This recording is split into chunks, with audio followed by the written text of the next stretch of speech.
Bueno, ya lo dijo el apóstol, barriga llena, corazón contento. Pero esta noche es corazón recontento, ¿verdad? Porque estamos ya en esta segunda noche de tabernáculos y hemos el día de ayer por la noche pues hablado un poco acerca de la connotación que tiene tabernáculos y cómo en Cristo Jesús vemos el cumplimiento de este tiempo, de esta temporada que Dios ha establecido para poder, como hijos de Dios, estar sumamente gozosos.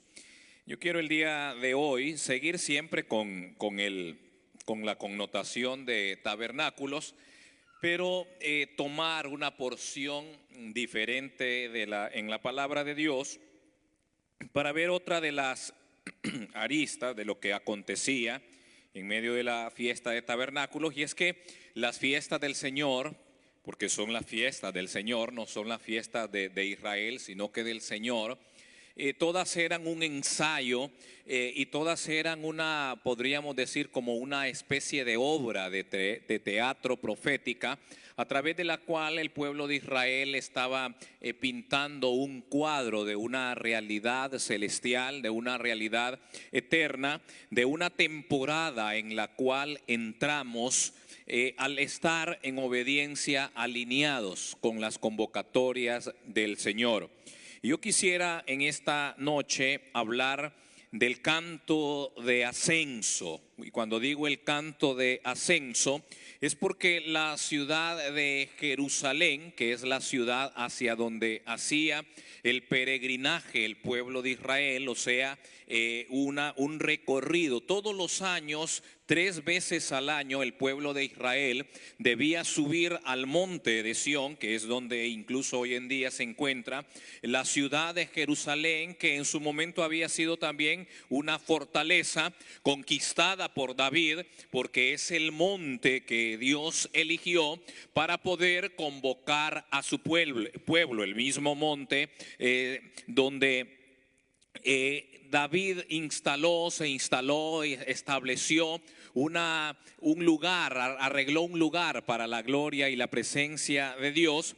Entonces encontramos en el libro de los Salmos 15 salmos del 120 al 134, 15 salmos que son llamados los salmos de ascenso, los salmos del peregrino, los salmos para emprender ese viaje a la cúspide del monte y poder ahí encontrarse en el lugar de la cita. Repito, Salmos 133 vamos a tomar en esta noche como lectura, pero esto forma parte de un compendio, de un grupo de 15 salmos, un paquete de 15 salmos que los peregrinos entonaban. Son más que simples piezas poéticas, más bien hablan de toda una serie, y yo le sugeriría que allá en su casa usted pueda leer el Salmo 120 al 134, que son llamados cantos de ascenso gradual, y son cantos de subida, porque cada uno de estos salmos, como le digo, eran entonados mientras el pueblo de Israel estaba haciendo el viaje de peregrinación hacia el monte de Sión. Pero el Salmo 133, que es un salmo muy particular, de hecho yo sé que usted lo conoce, lo ha leído muchas veces, llamado en ocasiones por muchos el Salmo de la armonía, el Salmo de la unidad, y efectivamente que en ese salmo se habla de ello. Pero como le dije, los israelitas cantaron cuando iban peregrinando desde otras tierras y cuando subían a las fiestas en Jerusalén, siendo una de las fiestas de peregrinación, la fiesta de tabernáculos. Yo quiero que usted le diga a la persona que está a su lado: la fiesta de tabernáculos era una de las fiestas en las cuales la cita divina era en la cúspide del monte. Y usted entiende que para ir a un monte hay que subir. El monte dicta la idea, establece la idea de lo que está arriba y lo que queda abajo. Entonces Israel subía, y entonces fórmese la idea que cuando ya estaban en la región, porque este es uno de los salmos que se cantaba cuando ya estaban en ascenso a la cúspide del monte, y yo quiero que vayamos entonces al Salmo 133 y que lo podamos leer. Cada uno de sus versos es un salmo corto que cuenta de 3 versos y dice así: cántico de ascenso gradual de David. Y luego dice así el pasaje: he aquí cuán bueno y cuán agradable es que los hermanos habiten juntos en armonía. Y yo quiero que usted note que esa armonía, esa expresión de poder reunirse toda la familia de Israel, de todas las 12 tribus, en el monte de Sión, en esta tercera peregrinación del año, una cita que había sido establecida por Dios. Los israelitas debían presentarse en el lugar citado, en el tiempo citado, y las personas citadas era el pueblo de Israel como una familia. Pero hay 2 comparaciones, 2 símiles con las cuales David, el autor de esta pieza poética que era entonada como cántico, compara el hecho de venir y la congregación de Israel toda junta a encontrarse ahí en el lugar citado por Dios. Es comparada, es asimilada con 2 ilustraciones que vamos a leer en los versos 2 y 3. Y dice que ese momento de reunión, la iglesia, no la iglesia, sino el pueblo de Israel congregado junto, puede asimilarse como, y dice, es como el buen aceite sobre la cabeza, el cual desciende sobre la barba de Aarón, y baja hasta el borde de sus vestiduras. Ya luego yo voy a hablar rápidamente acerca de eso. Luego el verso 3 dice: también es como el rocío del Hermón, que desciende sobre los montes de Sión, porque allá enviará el Señor bendición y vida eterna. Hemos leído esa porción de este salmo, el penúltimo de los 15 salmos de ascenso, y dice el título: canto de ascenso gradual.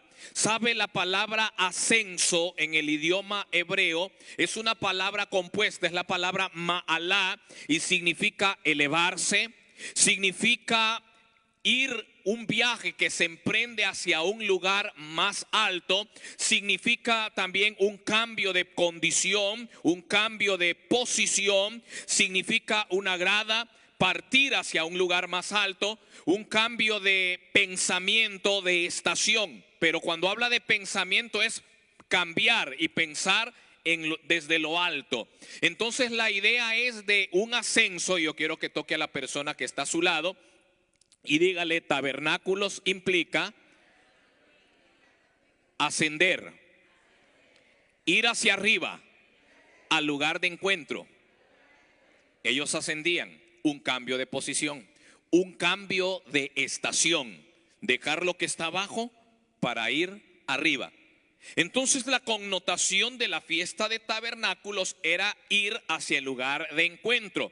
No me voy a detener mucho en lo que significa entonces ascender, porque simple y sencillamente ascender implica un cambio de posición, dejarlo de abajo para ir arriba. Eso es subir literalmente. ¿Y quién no ha subido unas escaleras? Porque eso significa ma'alá, subir escalones, subir peldaños de forma gradual hasta llegar a la cúspide. No de casualidad, Dios convocaba al pueblo de Israel 3 veces al año a elevarse, a un cambio de posición. Y usted sabe que desde lo alto las cosas se miran con una perspectiva diferente.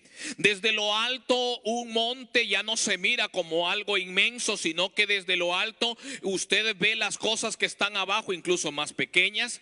Desde lo alto la perspectiva cambia, y déjeme decirle que entonces este cambio de posición tiene que ver también con un cambio de perspectiva. Dígale a la persona que está a su lado: vas a tener que ver las cosas como Dios las está viendo, porque esa era la invitación, 3 veces al año subir al monte para encontrarse en el lugar de la convocatoria y tener un cambio de perspectiva.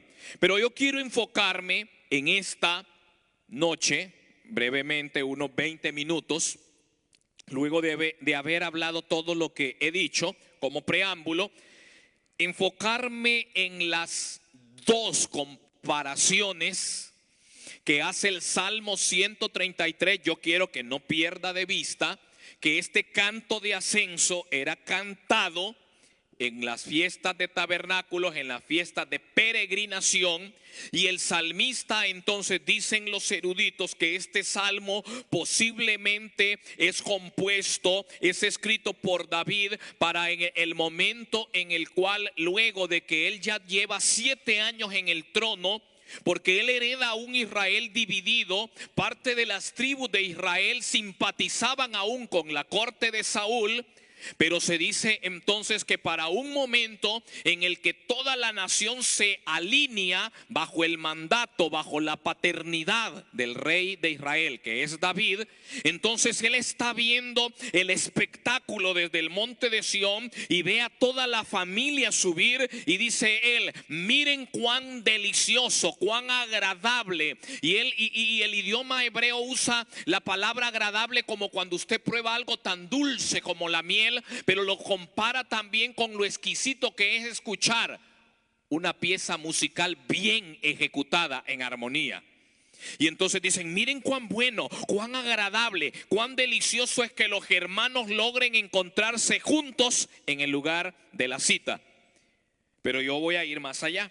Y dice entonces David hablando: es como el aceite de la unción, el aceite que se derrama sobre la cabeza. Y luego dice: no cualquier cabeza y no cualquier episodio, sino que entonces David habla del momento de la unción del sumo sacerdote Aarón, quien había sido por parte de Moisés ungido porque Jehová así lo instituyó. Y yo quiero hablar entonces de la connotación de ese aceite, porque hay que poner mucha atención y tener profunda conciencia en la implicación que tiene tabernáculos para nosotros. Entonces, esa cita divina, dice David, cuando la familia se logra en armonía, cuando logramos entrar en armonía con el mandato del cielo, con el corazón de Dios, y logramos entonces en armonía, sintonizados con el cielo, con la cita divina, encontrarnos en el lugar correcto, en el momento correcto, con la gente correcta. Y yo quiero que usted le diga a la persona que está a su lado: estamos en el lugar correcto,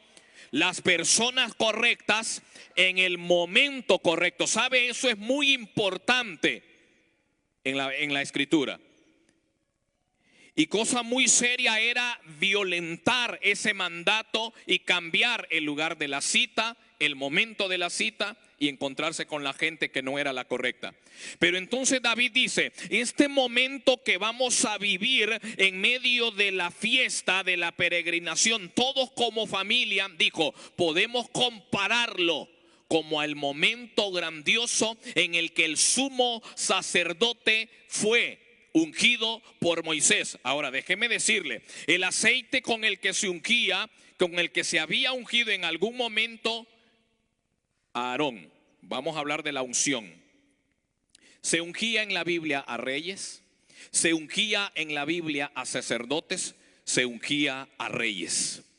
Entonces prácticamente David está diciendo que hay una especie de ungimiento en medio de la convocatoria santa, porque él dice: es como el aceite que fue derramado sobre la cabeza de Aarón, que se deslizó por la barba y luego corrió por la punta de las vestiduras. Hay varias cosas que implica el aceite en el Antiguo Testamento, pero yo quiero hablar de 4 de ellas. 4 significados del aceite derramado, o el aceite que se usaba en el Antiguo Testamento, que es el aceite de la unción al cual se está refiriendo David en este salmo. Primer significado del aceite del cual está hablando David: gozo. ¿Y cuál es el mandato en la fiesta de tabernáculos, estar verdaderamente alegres. Toque al que está a su lado y dígale: hoy el Señor te está ungiendo con aceite y óleo de alegría. Porque el aceite es tipo y figura de eso. Y usted dirá: ¿y cómo y de dónde sacamos eso? Miren lo que dice el libro de Cantares. Salmo 23, 5. Luego vamos a ir a Cantares en otro momento. Salmo 23, 5 dice: preparas mesa delante de mi presencia, de mis adversarios.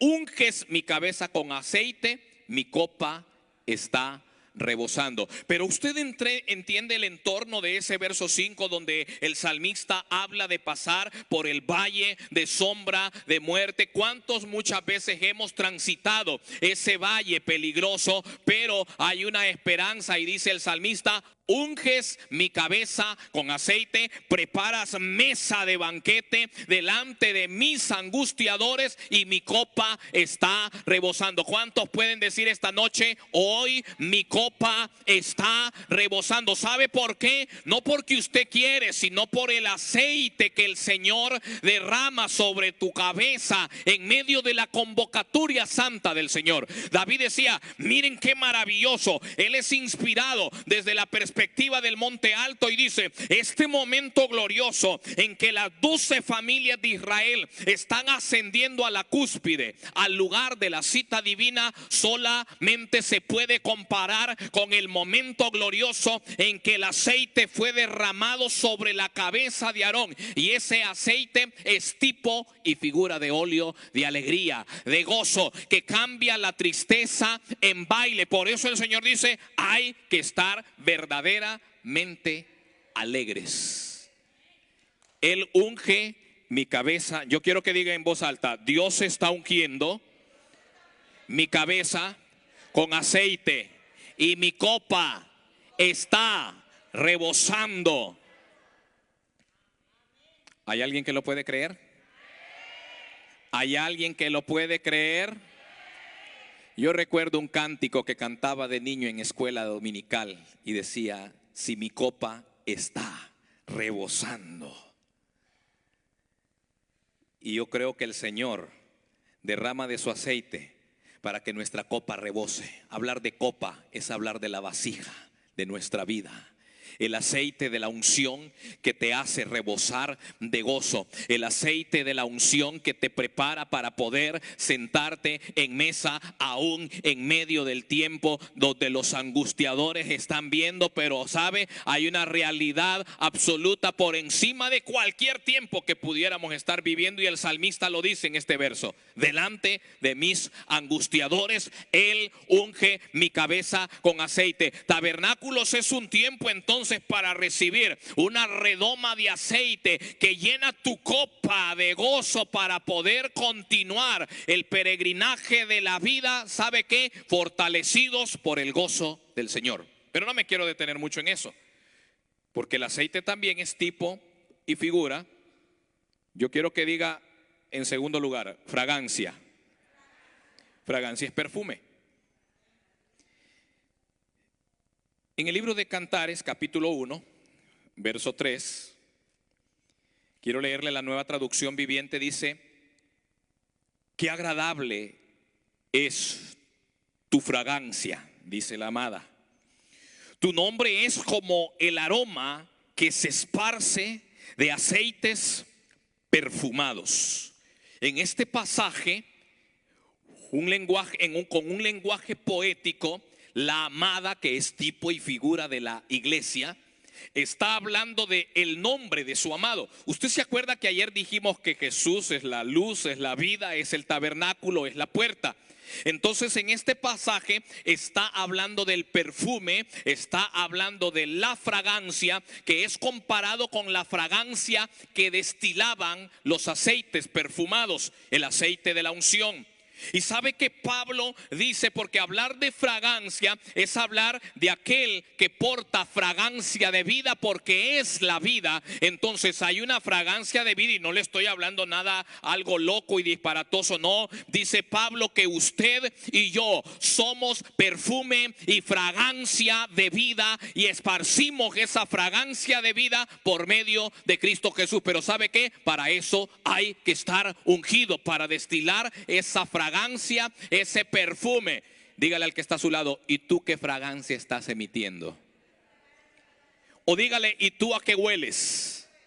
¿Sabe a qué puede oler el que es ungido con este aceite del que está hablando David? A vida. O sea, no a muerte, porque Él es la vida, Él es la luz. Dígale al que está a su lado: hay un perfume de vida que necesitas esparcir a donde tú te mueves. Usted y yo somos agentes, dispensadores de vida, fragancia de vida. Entonces David está diciendo: este momento solamente puede ser comparado con ese aceite, porque el aceite con el cual se ungía era un aceite, ya voy a hablar un poquito más de eso, era un aceite que Dios había dado la instrucción de que se preparara con ciertos ingredientes. ¿Y sabe quién lo preparaba? Se preparaba según el arte de los perfumadores, perfumistas excelentes, según el arte, la capacidad, la creatividad del perfumista con los ingredientes que Dios había dispuesto. Quiero que diga en voz alta: fragancia de vida. Trae a mí el aceite que el cielo derrama en medio de este tiempo. Yo no sé qué estaba oliendo a muerte en su vida, pero yo quiero decirle: cuando ese aceite es derramado sobre nuestra vida, hay un aroma de vida que destilamos, porque el nombre de nuestro amado es vida, como aceite perfumado. Tercero, porque quiero avanzar, si no me voy a quedar mucho tiempo y creo que usted no va a aguantarse mucho tiempo en esta noche. Tercero, alivio y confort. Por no decir mejor, sanidad.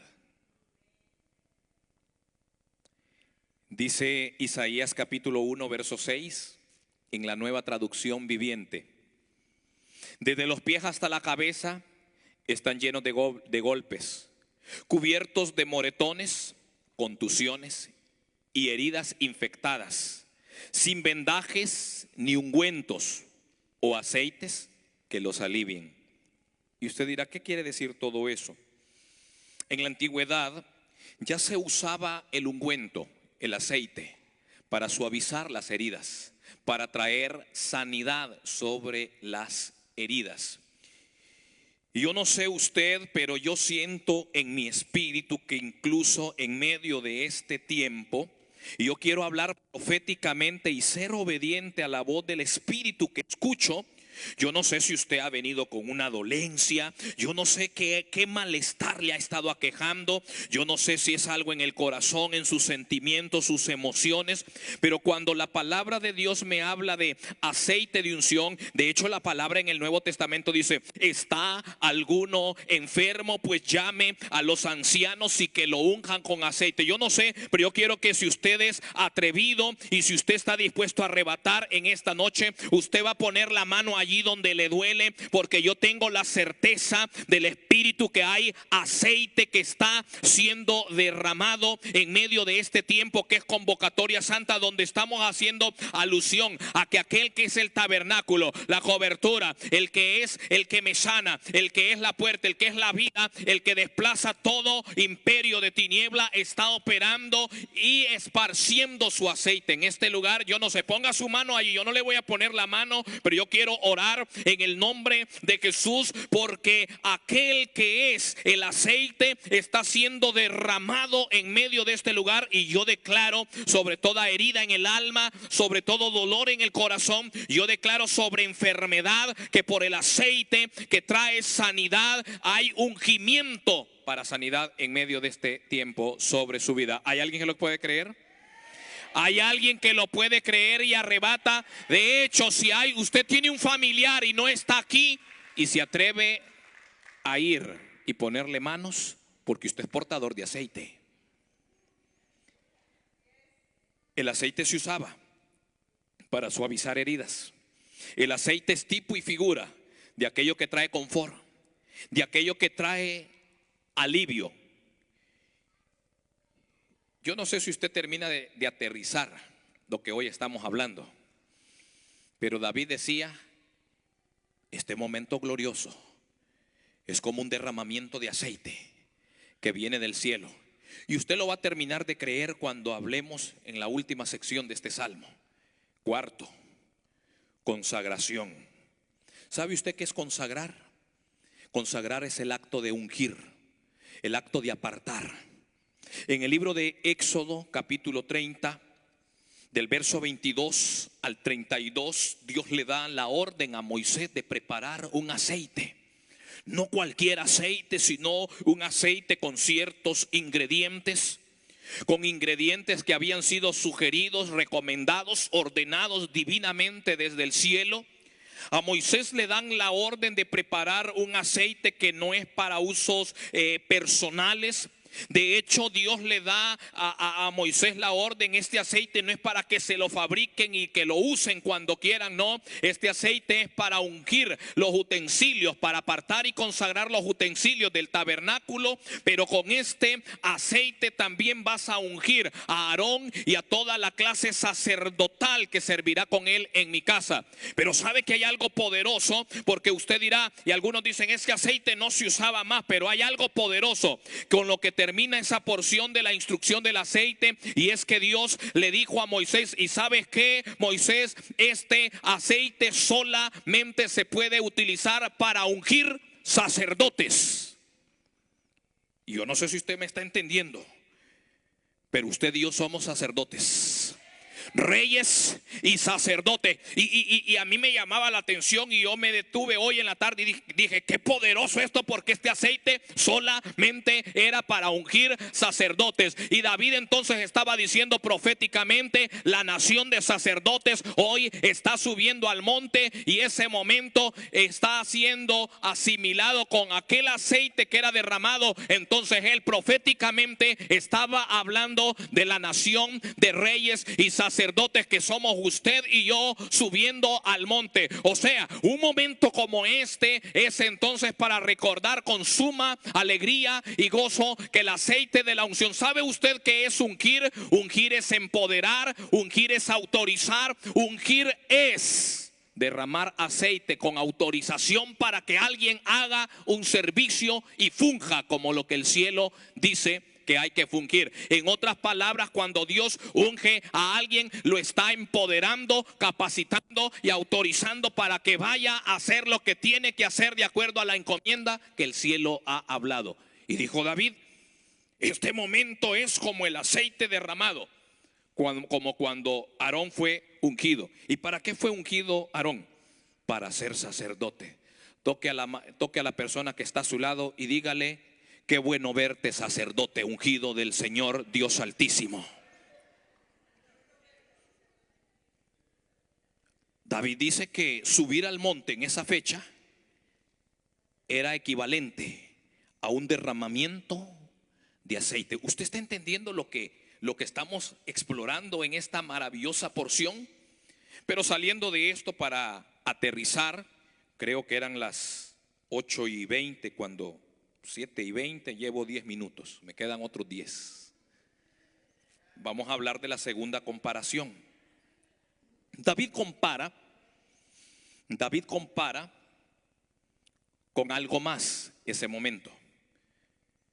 Dijimos que lo primero con lo que es comparado, la cita divina, el hecho de subir, el hecho de un cambio de posición, el hecho de ascender.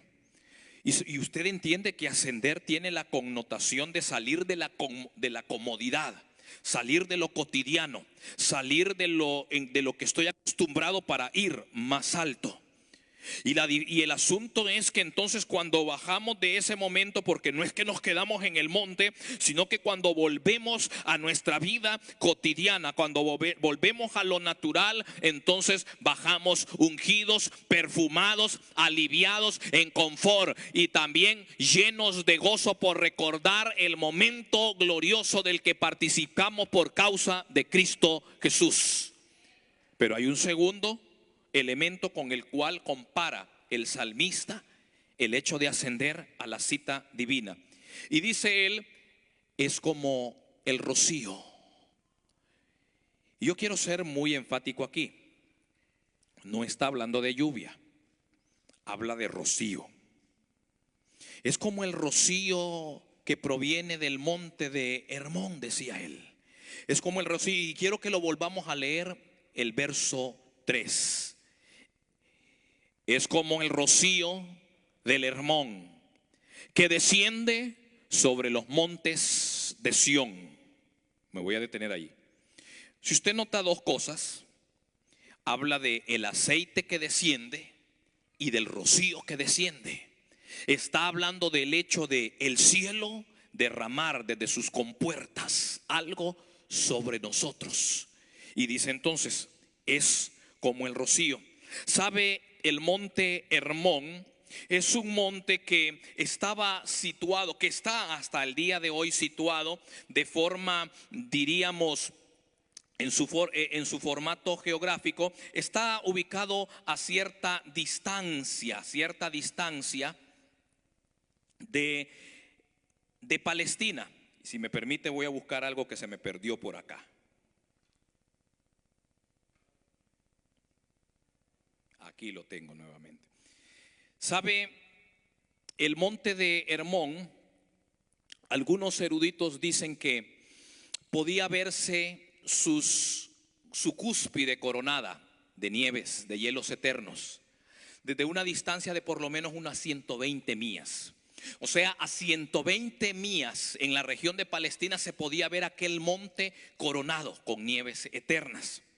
Y cuando habla de rocío, no es lluvia, sino usted seguramente ha visto sobre el césped en su jardín por las mañanas, quizás en primavera, quizás cuando el tiempo es propicio, esas microgotas. No es que llovió, sino que están aquellas microgotas que llenan el campo, la grama, las plantas. De ese rocío está hablando David. No está hablando de lluvia.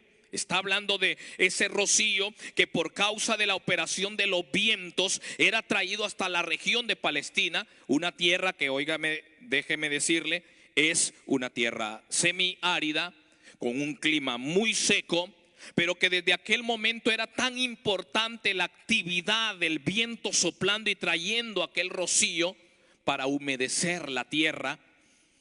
Y lo cual nos habla en forma figurada de cuatro cosas también, y voy a ser muy rápido en ello. Hablar de lo que refresca, lo que trae frescura. Porque para que haya rocío tiene que haber una combinación de vapor, viento y una serie de condiciones climatológicas. Pero cuando David está hablando de rocío, está hablando de aquello que trae frescura. Dígale al que está a su lado: hay un rocío del cielo que está viniendo sobre tu vida, dígale, trayendo frescura. Ese es el tipo y figura del rocío, frescura. ¿Y cuándo necesita usted frescura? Cuando la jornada se torna cálida, tediosa, calurosa. Y es que es cierto que el caminar en este mundo muchas veces se torna así. Pero el estar sumamente gozoso, David no se equivocó, inspirado por el Espíritu de Dios, al decir: es como el rocío del Hermón. Es como esa brisa fresca que sopla desde el glacial, desde los hielos eternos, desde la cúspide del monte, y ese rocío que es traído por el viento del Espíritu sobre nuestras vidas hacia la zona de las tierras de Palestina. Y David dice: es como ese rocío del Hermón. Pero sabe que también hablar de rocío es hablar de fecundidad, es hablar de aquello que humedece la tierra, es hablar de aquello que produce, que provoca que la tierra más tarde pueda producir porque tiene semilla, aquello que prepara la tierra árida para que lo que es sembrado pueda también un día germinar.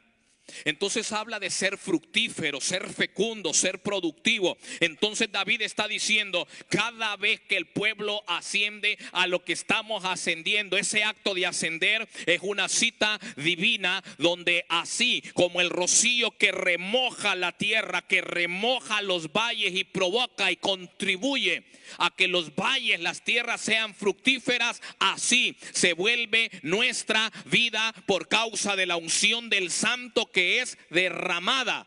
¿Cuándo? Cuando nos congregamos y logramos tener armonía con el cielo. Dígale al que está a su lado, tu vida es fructífera porque el cielo lo ha determinado.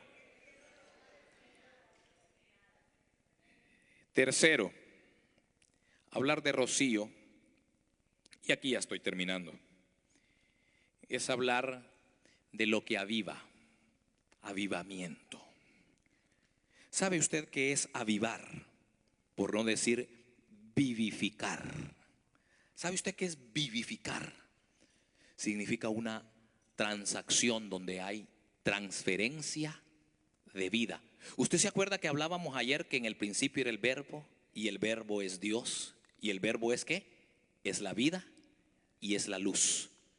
Aquel rocío que era producido desde las cúspides del monte Hermón y que traía humedad sobre los valles y la tierra árida, era símbolo o sinónimo de la tierra siendo vivificada, porque la tierra para poder producir necesita el mineral vital del agua que la empapa y que hace entonces que la tierra pueda generar y dar fruto de aquello que está sembrado en ella. Toque a la persona que está a su lado y es más, levante su dedo profético y dígale, Dios ha determinado por medio de su palabra que Él te transfiere vida si estás en el lugar correcto, en el momento correcto. En otras palabras, David estaba diciendo, este solo hecho de subir al monte en medio de la peregrinación es un momento de transferencia de vida. Y usted dirá, no le termino de creer. Pues leamos la última oración del Salmo. ¿Qué dice la última oración del Salmo 133? ¿Qué pasa allí? Dice la palabra, léalo conmigo. En voz alta, voy como en la escuela, vamos a leer a la cuenta de 3. 1, 2, 3. Porque ahí enviará el Señor. Me voy a detener. ¿A dónde? ¿A dónde es el allí? ¿A dónde es el ahí? En el monte. En el monte. Ahí donde están congregados en armonía. Ahí en la celebración. Pongámoslo así. Ahí en la celebración. Ahí en el lugar de la cita divina. ¿Usted ahora entiende la connotación, la importancia de la fiesta del Señor? ¿O es que acaso el que hace una fiesta parte el pastel en otro lugar donde no era la fiesta? No, el pastel se come y la comida se disfruta en el lugar donde el que convida dice que hay que comerla. Entonces David dice ahí, no en otro lugar, ahí en la cúspide del monte donde están los hermanos, la familia congregada, toda junta. David dice ahí, luego de haber comparado para que ellos pudieran entender y el pueblo ser culturizado, porque esto se cantaba. ¿Se imagina usted con qué expectativa esta gente iba cada año? Porque ahora sabían que subir al monte y subir al lugar de la cita divina era como un derramamiento de aceite que ungía, que sanaba, que liberaba gozo y un perfume y una fragancia de la cual eras impregnado para que bajaras del monte con buena fragancia de vida. Pero también dijo, es un lugar de avivamiento, es un lugar de frescura, es un lugar para ser vuelto fructífero. Y dijo David, ahí el Señor envía, ¿qué? Número 1, ¿qué? Su bendición, su veraca. La primera vez que se usa esa palabra en la Biblia es en Génesis 12 con Abraham, cuando Dios le dice, y haré de ti bendición. O sea, es volver a alguien bendición. ¿A dónde? No en cualquier lugar. Estando bajo la sombra del Omnipotente, en el lugar correcto, en el tiempo correcto, con la gente correcta. Una vez más, voltea a ver al que está a su lado y dígale: qué bueno que estás aquí. Es más, dígale: qué bueno que estás en Jesús, porque Él es nuestro tabernáculo. Allí, no en cualquier lugar, ahí el Señor envía su veraca, su bendición. ¿Sabe qué es bendición? La palabra veraca está asociada con barak, que es el acto de bendecir, de hablar bien de alguien. Y cuando Dios bendice a alguien, no es que le den una cuenta con 20,000, 50,000, 100,000 dólares.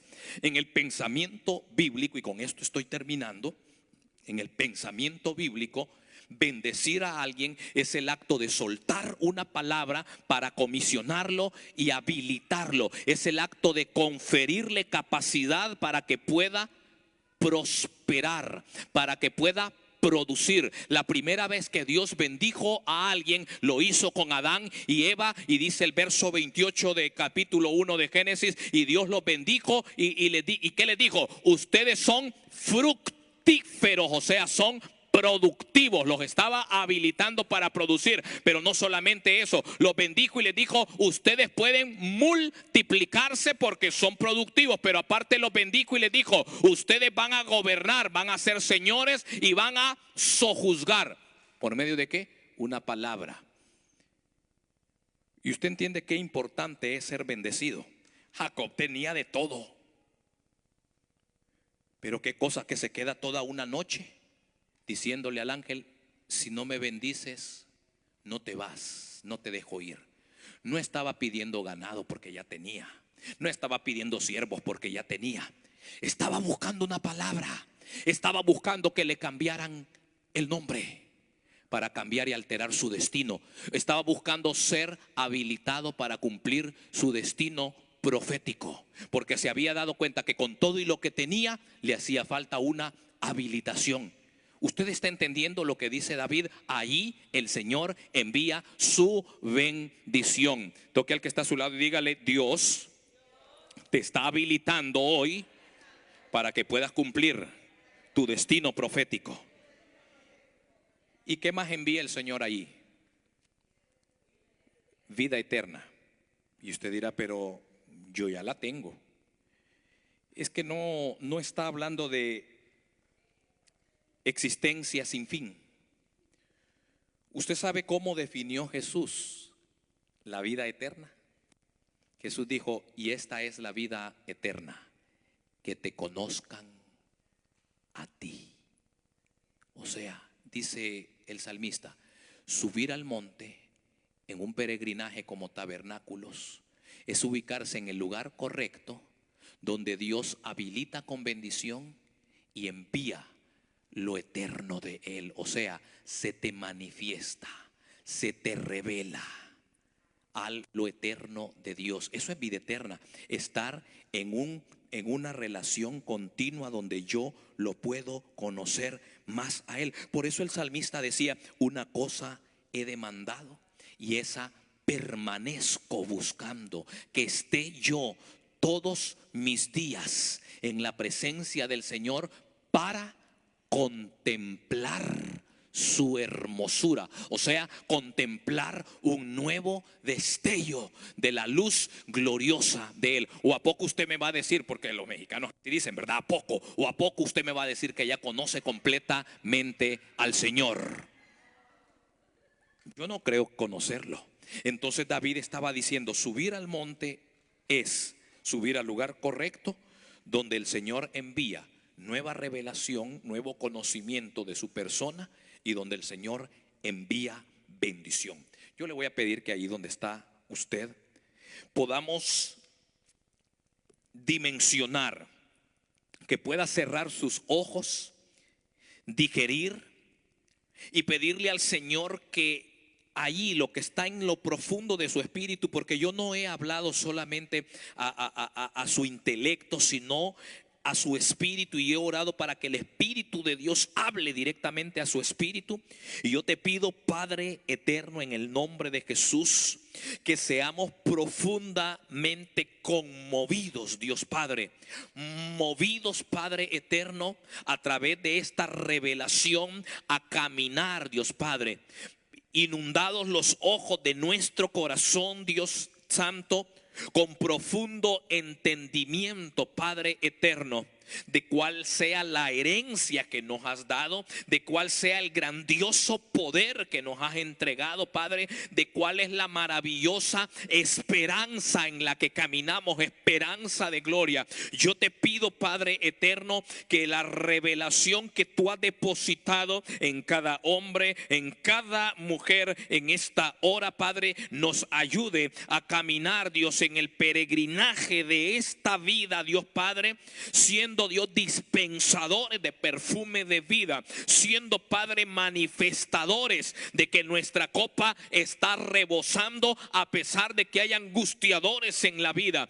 siendo, Padre, manifestadores de un aceite que nos ha ungido como sacerdotes, Padre eterno, para ministrar en tu presencia, pero también para ministrar a los hombres. Padre eterno, yo declaro en medio de esta hora, Dios, que el rocío de tu Espíritu, Dios, que trae frescura, Dios eterno, que vivifica, Padre eterno, en el nombre de Jesús, y que nos vuelve fructíferos, Dios santo, está, Dios Padre, impregnando, Dios, las cuerdas de todo nuestro ser, cada fibra, Dios, de nuestro ser sea impregnado por el rocío y el aceite, Dios, de tu Espíritu, porque yo declaro que ahí, en este lugar, Padre eterno, tú envías tu bendición y también lo eterno se manifiesta sobre nuestras vidas y en medio de esta casa. En el nombre de Jesús lo declaro, Padre.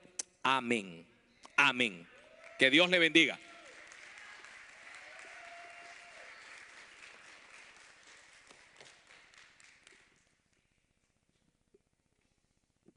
Gracias, profeta Pablo. Yo espero que ustedes estén saliendo esta noche con un mayor entendimiento de la importancia de atender las santas convocaciones que el Señor hace. Porque cuando el Señor convoca es para bendecir. Amén. Es para bendecir, es en sus tiempos. Le damos gracias al profeta por esta noche y mañana, comenzando a las 10 de la mañana, nos vamos a congregar aquí otra vez y va a ser la última participación del profeta porque ya el lunes él partirá de regreso a Honduras, o por lo menos él cree que va a ir a Honduras, no sabe si al llegar a Miami lo van a desviar para Colombia, no sé cómo es la cosa.